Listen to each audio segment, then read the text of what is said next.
আসসালামু আলাইকুম। বিমান দুর্ঘটনায় নিহত আসলে কতজন মানুষ মৃত্যুকে আলিঙ্গন করেছেন তা নিয়ে তুমুল বিতর্ক গড়ে উঠেছে।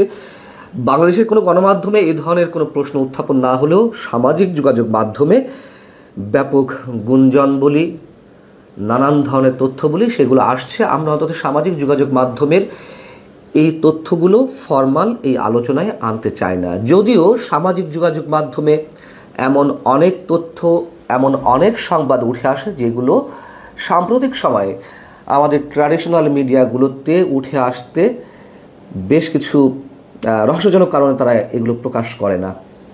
যখন সামাজিক যোগাযোগ মাধ্যমে ভাইরাল হয় তখন বিষয়টি আস্তে আস্তে আসা শুরু করে। যাই হোক, আমরা সামাজিক যোগাযোগ মাধ্যমের কথাও বাদ দিলাম। আন্তর্জাতিক বিভিন্ন গণমাধ্যমে সোমবারের যে ভয়ঙ্কর প্রশিক্ষণ বিমান বিধ্বস্তের ঘটনা, তাতে কতজন নিহত হয়েছে এ সম্পর্কে তারা স্পষ্ট কিছু না বললেও কিছু প্রশ্ন উত্থাপন করেছে কোনো কোনো গণমাধ্যমে। অনেকে তাদের আত্মীয় স্বজনদের মৃতদেহের জন্য একটি বিশেষায়িত বার্ন হাসপাতালে রাতভর অপেক্ষা করছিলেন।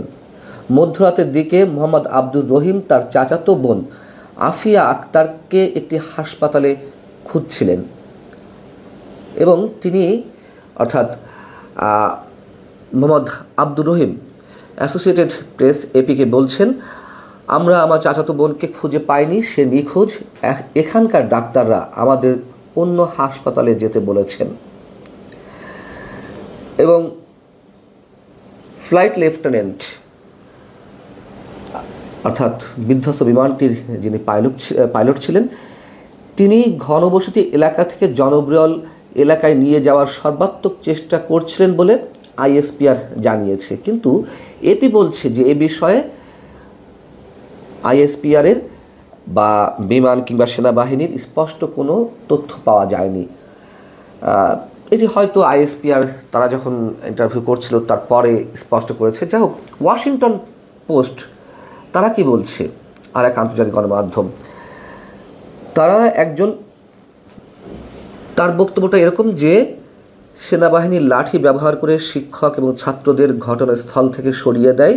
সৈন্যরা এলাকাটি সুরক্ষিত করার পরে দুর্ঘটনাস্থল থেকে মাটি সরানোর জন্য নির্মাণ সরঞ্জাম আনা হয়েছিল। দুর্ঘটনাস্থল থেকে মাটি সরানোর জন্য নির্মাণ সরঞ্জাম আনা হয়েছিল এবং তিনি এই কারণে উদ্বিগ্ন, অর্থাৎ আব্দুর রহমান, যে কিছু মৃতদেহ হয়তো এখনও যে রাবেশগুলো বা ধ্বংসস্তূপগুলো তার নিচে চাপা পড়ে আছে। তিনি হয়তো বলার চেষ্টা করছেন যে সেগুলো ভালো করে তল্লাশি না করে সেই ধ্বংসস্তূপগুলো সম্ভবত সরিয়ে ফেলা হচ্ছে। আমি দুটো উদাহরণ দিলাম, আরও কোনো আন্তর্জাতিক গণমাধ্যমে এই ধরনের প্রশ্ন অ্যারাইজ হতে পারে। এদিকে মঙ্গলবার সকালে প্রধান উপদেষ্টার স্বাস্থ্য বিষয়ক বিশেষ সহকারী সাইদুর রহমান তিনি কি বলছেন যে মৃতের সংখ্যা বেড়ে 27 জন হয়েছে। এই 27 জনের মধ্যে 25 জনের শিশু, একজন শিক্ষক আর একজন পাইলট। এখন 20 জনের মৃতদেহ হস্তান্তর করা হয়েছে স্বজনদের কাছে। বাকি যে 7টি মৃতদেহ এবং এর মধ্যে আবার একটি ধ্বংসাবশেষ রয়েছে, সেটি পুরোপুরি একটি ডেড বডি নাকি মৃতদেহের কোনো খণ্ডিত অংশ, এই বিষয়ে তিনি নিশ্চিত করে বলতে পারেননি। প্রেস উইং থেকে একটি বিবৃতি দেওয়া হয়েছে, সেখানে বিভিন্ন মহল থেকে যে হতাহতের তথ্য গোপন করা হচ্ছে সেটি একটা অপপ্রচার বলে দাবি করা হয়েছে। বিবৃতিতে বলা হচ্ছে যে আমরা অত্যন্ত দৃঢ়ভাবে জানাতে চাই এই দাবি সঠিক নয়। এখানে বলা হচ্ছে এই মর্মান্তিক ঘটনায় আহত নিহতদের সম্পূর্ণ ও নির্ভুল তালিকা প্রকাশের জন্য বাংলাদেশ সরকার, সেনাবাহিনী, প্রশাসন, বিদ্যালয় কর্তৃপক্ষ ও হাসপাতাল কর্তৃপক্ষ একযোগে কাজ করছে। মঙ্গলবার সকালে যখন আবার আইন উপদেষ্টা milestone college, school and college পরিদর্শনে গেলেন, সেখানে বিক্ষুব্ধ শিক্ষার্থীরা তারা স্লোগান দিতে থাকে, তাদের তোপের মুখে পড়েন আইন উপদেষ্টা। নাকি সত্যিই তারা তাদের স্বজনদের খুঁজে পাচ্ছে না এবং তারা যেহেতু সারাদিন কাজ করেছে, তারা চোখের সামনে অনেক কিছু দেখেছে, অন্তত এটুকু তো বলতে পারি। এবং বিভিন্ন ভিডিও চিত্র আমাদের সামনে উঠে এসেছে, কোনো গালগপ্প না, একেবারে ফুটেজ দেখা যাচ্ছে। সেই জায়গা থেকে তাদের যে ক্ষুব্ধতা, এটি নিশ্চয়ই যথেষ্ট যৌক্তিক কারণ রয়েছে। শিক্ষার্থীরা 6 দফা দাবিতে আবার আন্দোলন শুরু করেছে। তাদের যে দফাগুলো তার মধ্যে রয়েছে নিহতদের নাম ঠিকানা প্রকাশ, আহতদের নির্ভুল তালিকা, শিক্ষকদের সঙ্গে অসদাচরণের জন্য নিঃশর্ত ক্ষমা, ক্ষতিপূরণ প্রদান, ঝুঁকিপূর্ণ প্লেন বাতিল, প্রশিক্ষণ পদ্ধতি সংস্কার। এবার আমি যে একটু বলতে চাই, সবচেয়ে সেন্সিটিভ স্পর্শকাতর একটি বিষয়টি, আমাদের প্রধান উপদেষ্টা ডক্টর মোহাম্মদ ইউনূস তিনি সোমবার সন্ধ্যার দিকে সম্ভবত একটি ভিডিও বার্তা দিলেন। সেখানে তিনি বললেন কি, আমরা এই সন্তানদের মা বাবাদের কী জবাব দেব, আমরা তো নিজেরাই কোনো জবাব খুঁজে পাচ্ছি না, আমার বলার কোনো ভাষা নেই, কীভাবে শুরু করব সেটাও বুঝতে পারছি না। এবং তার এক্সপ্রেশনটা খুব অসহায়ের মতো লাগছিল। কিন্তু ডক্টর মোহাম্মদ ইউনূসের প্রতি আমাদের আস্থা বিশ্বাস কতখানি আছে মুহূর্তে? তিনি যখন পদত্যাগের কথা বলেছিলেন সেটা যে একেবারে স্রেফ নাটক এবং তিনি বিভিন্ন ক্ষেত্রে ভালো অভিনয় করতে পারেন, তার অনেক নজির এর মধ্যে স্থাপিত হয়েছে। কেন বলছি? এই যে তিনি ভিডিও বার্তা দিলেন, যাই বলেন আমি ধরে নিচ্ছি সব সত্য। তিনি তার শোকার্ত হৃদয় থেকে শব্দগুলো উচ্চারণ করেছেন, ভিডিও বার্তায় কথা বলেছেন, জাতির উদ্দেশ্যে ভাষণ না দিলেও দরকার নেই, রাষ্ট্রীয় শোক দিবস ঘোষণা করা হয়েছে।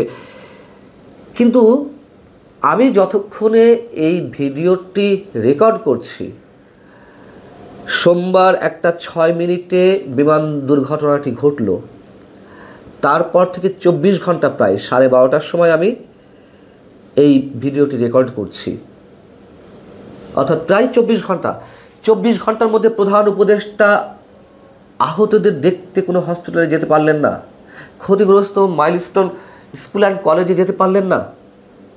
রাজপ্রাসাদে বসে তিনি যখন এই ধরনের ইমোশনাল বক্তব্য দিবেন তখন অবশ্যই সেটি আমাদের কাছে নাটক বলে মনে হবে, যদিও তার দেখতে যাওয়া না যাওয়াতে কিছু যায় আসে না।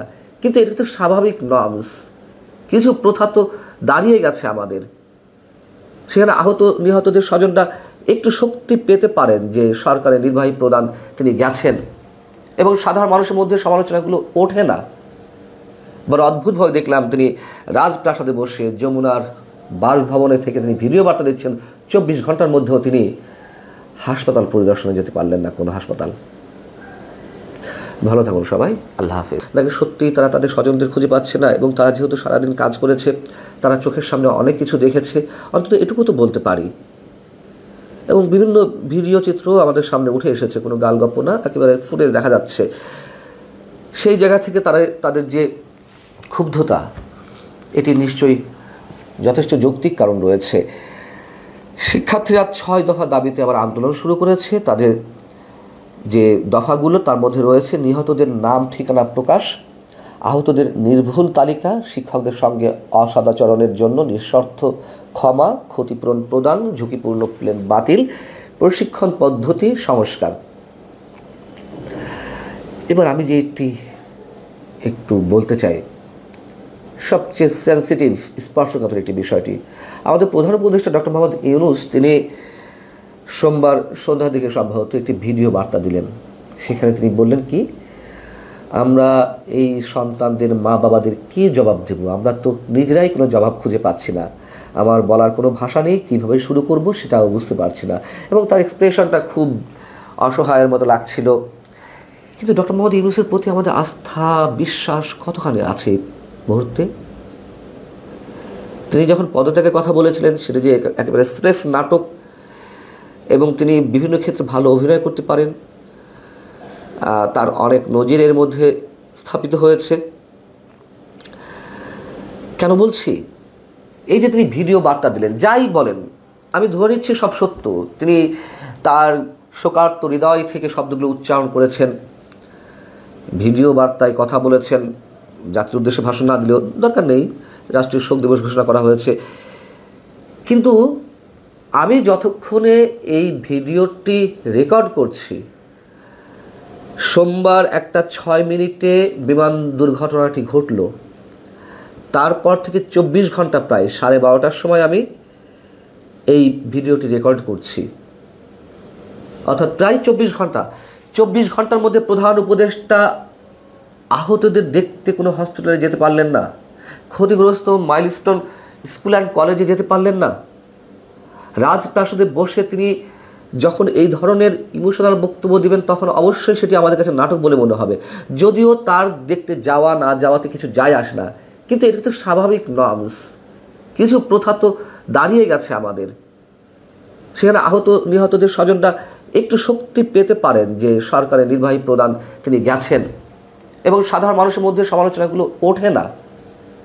বড় অদ্ভুতভাবে দেখলাম তিনি রাজপ্রাসাদে বসে যমুনার বাসভবনে থেকে তিনি ভিডিও বার্তা দিচ্ছেন, 24 ঘন্টার মধ্যেও তিনি হাসপাতাল পরিদর্শনে যেতে পারলেন না, কোনো হাসপাতাল।